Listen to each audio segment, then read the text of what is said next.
Adjective close दूसरे number का close है, ठीक है।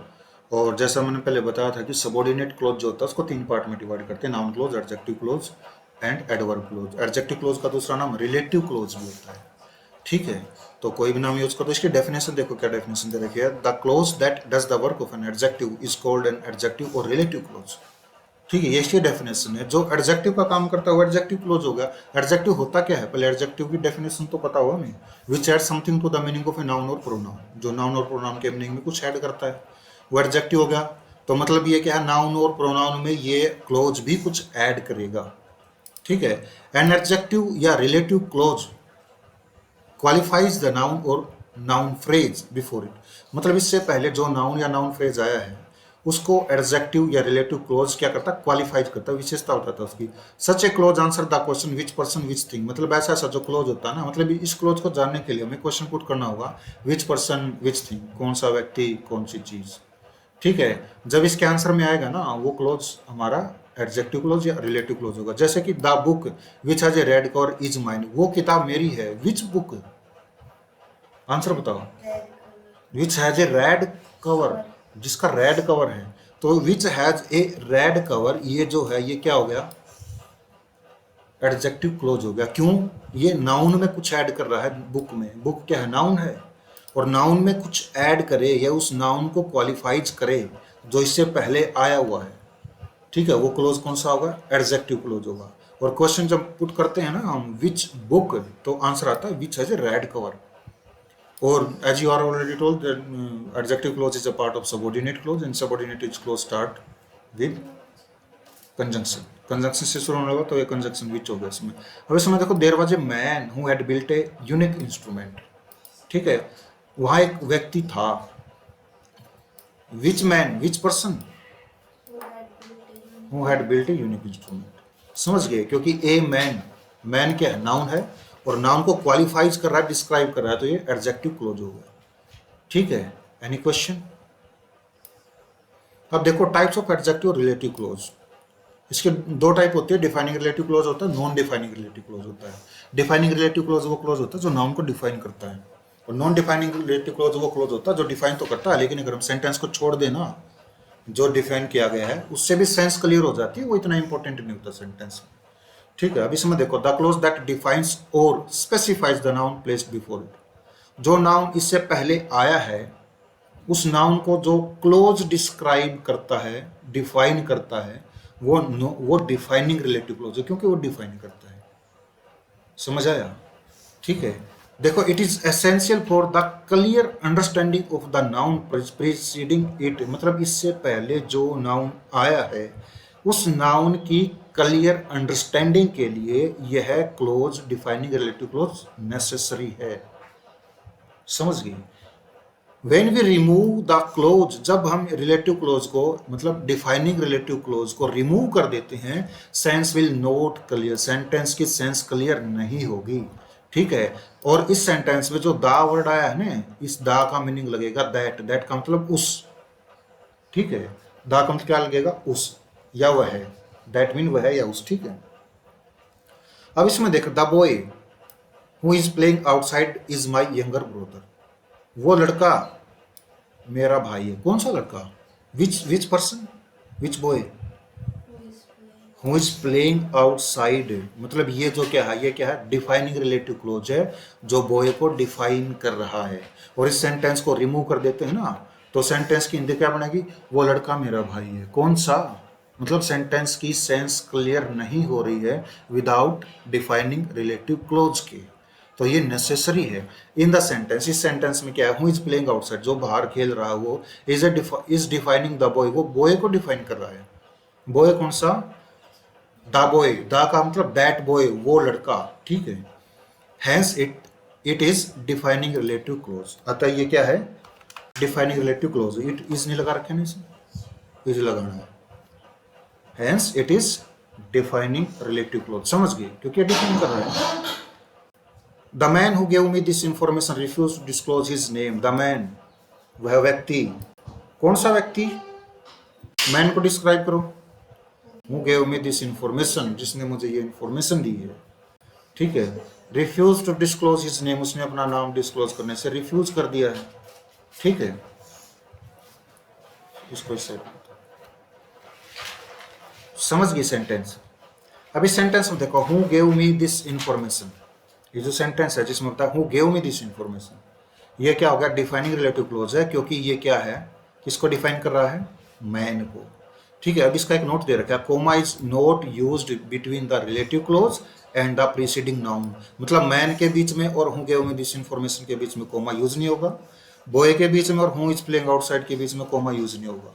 अगर कोमा यूज कर दोगे ना सेंटेंस गलत हो जाएगा। देखो कितनी छोटी सी एरर, और ये एरर यूपीएससी में पूछी सकती है, ठीक है। तो कोमा यहाँ पर यूज नहीं होगा।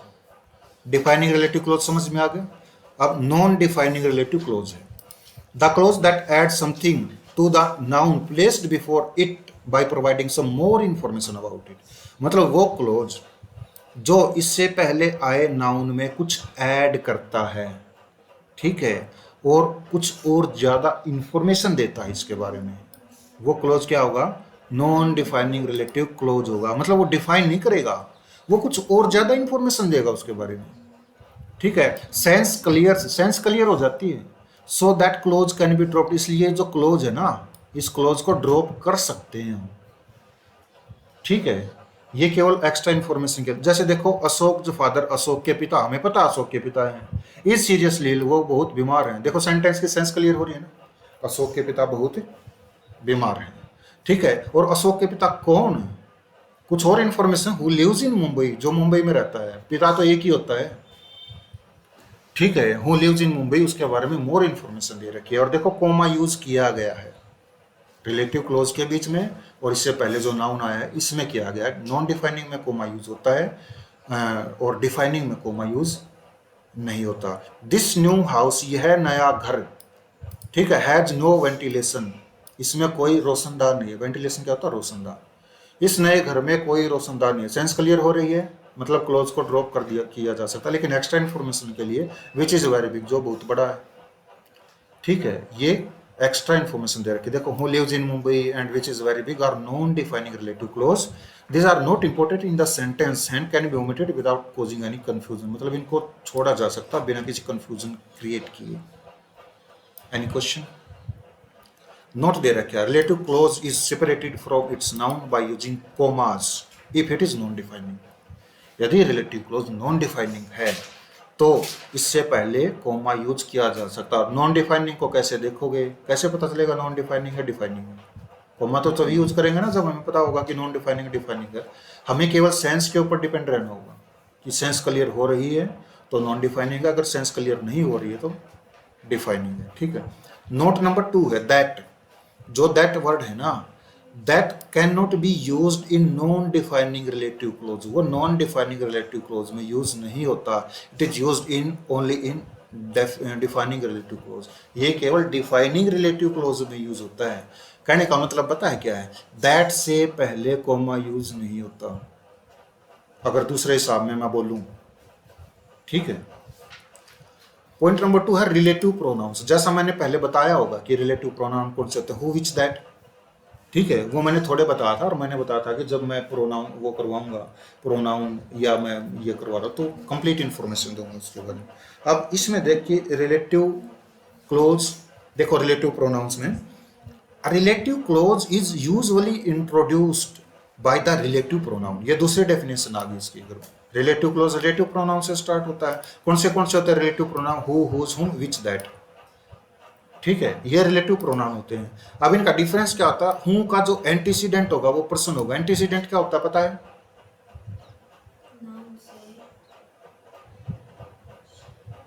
बेसिक में बताया था कि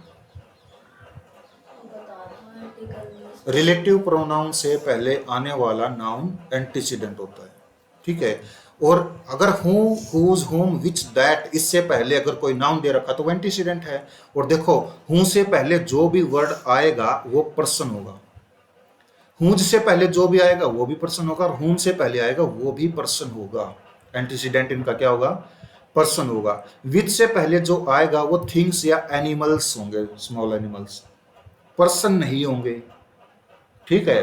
अगर पर्सन दे रखा हो the man which gave me this information, sentence गलत हो जाएगा, विच तो आएगा ही नहीं, क्योंकि मैन एंटीसीडेंट है, एंटीसीडेंट पर्सन है, तो हुज, हुम और हु में से यूज होगा। दैट, देखो दैट में थिंग्स, स्मॉल एनिमल्स और पर्सन, इसमें तीनों आ जाते हैं, मतलब यह तीनों का एंटीसीडेंट होता है, ठीक है। लेकिन इसमें डिफरेंस क्या है? डिफरेंस ये है, ऐसा ये दैट जो है ना, उसमें डबल एंटीसीडेंट यूज किया जा सकता है, दैट का डबल एंटीसीडेंट हो सकता है। ये नीचे एग्जांपल दे रखे हैं, मैं बताऊंगा डबल एंटीसीडेंट कैसे, बस समझ लो। दैट से पहले मींस डबल नाउन यूज हो सकते हैं, दैट से पहले उस नाउन का भी एक सीक्वेंस है। सीक्वेंस कैसे? पहले पर्सन को लिखोगे, किसको लिखोगे? पर्सन को, उसके बाद एनिमल, प्लेस, थिंग को लिखोगे। अगर प्लेस, एनिमल, थिंग को पहले लिख दिया, पर्सन को बाद में लिख दिया, तो सेंटेंस गलत हो जाएगा। और ये मेंस का लेवल है, बीसीजीएल मेंस का लेवल, ठीक है, उसका है ये पॉइंट। अब इसमें देखो द बॉय, बॉय क्या है? पर्सन है, और देखो हूँ यूज कर रखा है। द डॉग, डॉग देखो स्मॉल एनिमल है, तो हु नहीं यूज कर रखा, विच यूज कर रखा है, सेंटेंस ठीक है। द मैन, देखो मैन पर्सन है, और एंटीसीडेंट देखो हुम यूज कर रखा है। अब कंफ्यूजन यहां आती है कि हम हु कहाँ यूज करें, हुज कहाँ यूज करें, और हुम कहाँ यूज करें, यही आती है ना। हु सब्जेक्टिव प्रोनाउन होता है, सब्जेक्ट के लिए यूज होता है। हुज पोजेसिव एडजेक्टिव के लिए यूज होता है, और हुम ऑब्जेक्टिव केस का प्रोनाउन है। पता चल गया? प्रोनाउन जो टेबल यूज करवाई थी, सब्जेक्टिव केस, ऑब्जेक्टिव केस, उसमें अगर मोर डिटेल देखो, who, whose, whom, who subjective case, whose possessive adjective, और हुम क्या हो गया? ऑब्जेक्टिव। अब इसमें देखो हुम यू सा यस्टरडे, सा का सब्जेक्ट क्या है? यू, मतलब यू सा समवन, यू सा ए मैन, ठीक है, कह सकते हैं मैन ऑब्जेक्ट में आया है, ठीक है, तो सा का तो सब्जेक्ट यू हो गया, तो जो होम है ये ऑब्जेक्ट के लिए आया है। द मैन होम यू सा yesterday was my brother. Point समझ में आया? ठीक है, बस ये समझना, हु सब्जेक्ट के लिए क्वेश्चन पुट करेगा, हुज जो है वो पोजेसिव एडजेक्टिव के लिए, होम ऑब्जेक्टिव केस के लिए, और विच स्मॉल एनिमल्स हो गए, थिंग्स हो गए, दैट का पता ही है कि डबल एंटीसीडेंट्स में यूज होता है, ठीक है, और डबल एंटीसीडेंट में पर्सन पहले लिखना होगा, ठीक। ये तीनों सेंटेंस समझ में आ गए, the boy who is standing on my roof. Next है रिलेटिव एडवर्ब, और एडवर्ब क्या होती है? टाइम, प्लेस, रीजन, मैनर, इनको बताने वाली वर्ड क्या होते हैं, कौन से होते हैं? हाँ, और इनके क्वेश्चन किससे? वेयर से क्वेश्चन पुट करोगे तो क्या आएगा? प्लेस। वेयर से क्वेश्चन पुट करोगे तो क्या आएगा? टाइम। और वाई से क्वेश्चन पुट करोगे तो क्या आएगा? रीजन। आगे ना वही बात, ठीक है। अभी समझ देखो रिलेटिव एडवर्ब कौन सी? When adjective clause defines a place, time और reason, we use relative adverbs where, when and why. मतलब रिलेटिव क्लोज जब है, जब प्लेस को बताए, टाइम को बताए और रीजन को बताए, तो रिलेटिव प्रोनाउन यूज करने की बजाय हम रिलेटिव एडवर्ब यूज करते हैं। समझ आया? रिलेटिव प्रोनाउन कौन से? हूँ, हुज, हुम, विच, दैट, ठीक है। अगर मान लो जो रिलेटिव क्लोज है वो हमारा किसी प्लेस को बताए, टाइम को बताए, रीजन को बताए, तो हूँ, हुज, हुम, विच, दैट यूज नहीं करना। क्या यूज करना है? Where, when and why. अब आगे समझ, ठीक है। अब इस सेंटेंस में देखो, दिस इज द हाउस, यही वो घर है। कौन सा घर है? अब घर तो किसी जगह पे होता है, जगह की नहीं बात करें, यही वो घर है, जगह है, तो जगह की बात करें तो क्या होगा? वेयर माई अंकल लिव्स, जगह की बात हो रही है। देखो वेयर की बात हो रही है, प्लेस, ठीक है, प्लेस के लिए वेयर का यूज होगा। जैसे मैंने बताया था ना, समवेयर, समवेयर के किस में चेंज करते हैं? वेयर में, ठीक है। Youth is the time, youth वो समय होता है, समय की बात कर रहे हैं तो वही लगेगा। सीड्स ऑफ करेक्टर आर सोन, जहां पर करेक्टर के सीड्स बोए जाते हैं। वेन क्यों यूज किया? क्योंकि टाइम था। समझ आ गया? दिस इज द रीजन, यही वो कारण है। जब कारण की बात की जाए तो वाई यूज करना है, ठीक है। Why he is always late, why reason. समझ आया? ये मैं पहले ही बता चुका हूँ छोटे छोटे पॉइंट्स इसके। देखो क्या है, नोट, सेंटेंस में जब सच आए और सेम आए तो एज यूज करना है, कोई और दूसरा प्रोनाउन वगैरह नहीं, एज यूज करना है। सच और सेम आए तो एज, ठीक है। This is not such a book, यह ऐसी किताब नहीं है। कैसी? एज आई एक्सपेक्टेड, जैसे मैंने एक्सपेक्ट की थी। ठीक है, तो बुक की बात कर रहे हैं ना, बुक बुक क्या हो गया? नाउन हो गया, और नाउन को डिफाइन करने वाला एडजेक्टिव क्लोज हो गया। क्लोज क्या है? एज से स्टार्ट है। एज क्या है? कंजंक्शन है। मैंने बताया था एज सुन, एज सुन, मतलब ये जो क्या कंजंक्शन होते हैं। और देखो, सच के बाद आर्टिकल ए यूज किया गया है। आर्टिकल में बताया सच के बाद ए, रादर से पहले भी, बाद में भी आ सकता है। Your answer is the same, तुम्हारा आंसर ऐसा ही है। एज माइन इज, जैसा आंसर मेरा है। एज आ गया भी नहीं इसमें, क्योंकि सेम आया है। He was not in the same court, वह उसी कोर्ट में नहीं था। As he had on last Saturday Sunday, जैसा उसने लास्ट संडे को पहना था। एज क्यों यूज किया? क्योंकि सेम आया है। जब सच आए और सेम आए, हूँ, विच, दैट, हूँ यूज नहीं होगा, और ये वेन, वेर, वाई, ऐसा ये कुछ यूज नहीं होगा। उस टाइम पे क्या यूज होगा? एज यूज होगा। अब एज का पता चल गया कहाँ यूज होगा, कंजंक्शन का टॉपिक है।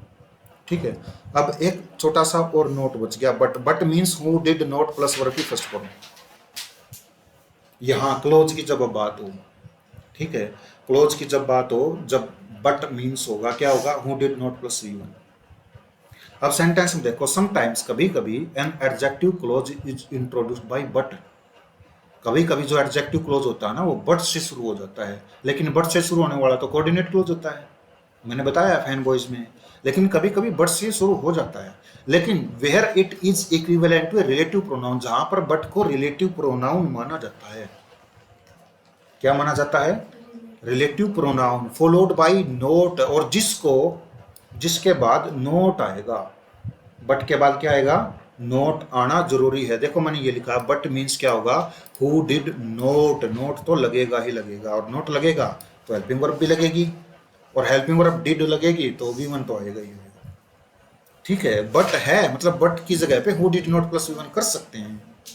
देखो सेंटेंस में क्या, there was not a boy, ऐसा कोई भी लड़का नहीं था, बट लाफ्ड। बट लाफ्ड का मतलब हु डिड नॉट लाफ, समझ गई? ठीक है, बॉय है एंटीसीडेंट, लेकिन बट का यूज यहां पर हो सकता है। रूल्स को मत पकड़ना, कॉन्सेप्ट को पकड़ना। बट लाफ्ड का मतलब but did, who did not laugh, जो नहीं हंसा हो, समझ गई? There was not a soldier, एक भी सोल्जर नहीं था, बट फोर्ट ब्रेवली, जो ब्रेवली ना लड़ा हो। सेंटेंस को देखना दोनों को, नोट आया है पहले, उसके बाद बट आया है। नोट आया नीचे वाले सेंटेंस में, बाद में बट आया है। ठीक है, मतलब अगर बट यूज करना हो सेंटेंस में, तो सेंटेंस पहले वाला नेगेटिव होना चाहिए, नोट को फॉलो करना चाहिए। क्लियर? और ये नोट इसमें आया है, नोट उसमें आया है, सेंटेंस में डबल नेगेटिव हो गया। डबल नेगेटिव को अवॉइड करने के लिए ऐसा किया गया है, लेकिन ये सेंटेंस ठीक है, डबल नेगेटिव यहाँ यूज हो सकते हैं, क्योंकि कंजंक्शन लगाया है, दो अलग अलग सेंटेंस है, दोनों में डबल नेगेटिव यूज हो सकता है, एक ही सेंटेंस में डबल नेगेटिव अलाउड नहीं है। क्लियर? Any question?